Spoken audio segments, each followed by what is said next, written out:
talk about a submission type that you might not be very used to this year, which is the on-paper, no submission Canvas assignments. So everything that you guys have created this year is so digital and heavy with technology that it might be kind of nice to bring back some of those on-paper, hands-on type of activities next year. So I wanted to give you a look at what those are going to look like in Canvas, because yes, they still do need to be created with Canvas, but it might be a little bit simpler. So before you go and just smash up that Chromebook, because it's just been too much, there is some things we need to do in Canvas with those type of assignments, but it will be lovely to bring back paper. Remember paper? It was awesome. All right, so if you have some sort of worksheets for students to do, or for example, maybe you want to bring back some on-paper, literal written tests next year where there's nothing digital for kids to do, you're going to create an assignment that's an on-paper assignment.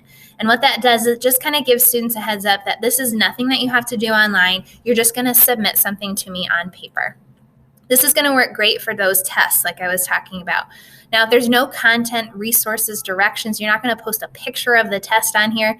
I would leave it under the assignments tab, which kind of goes against what we're trained to do, where everything's in modules. But for tests especially that are strictly on paper, I would recommend leaving those in the assignments tab. There's really no reason to pull them into modules if there's nothing in it.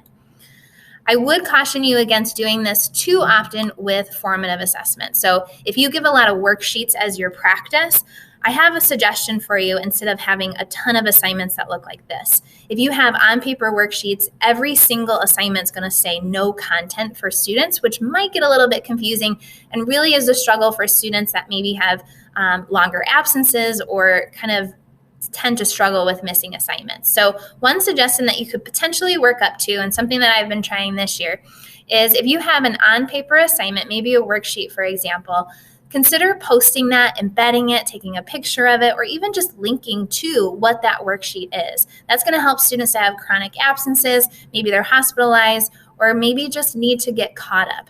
So posting a picture or embedding your worksheet within that on-paper assignment might help some of our students that need some extra support. So if it does have content like this in there, even if it's an on-paper assignment, I would definitely recommend pulling that into modules so students can access it and see what they're supposed to do. So if you have any questions, if you want to play around with it before the fall, feel free to reach out and I'd be happy to help.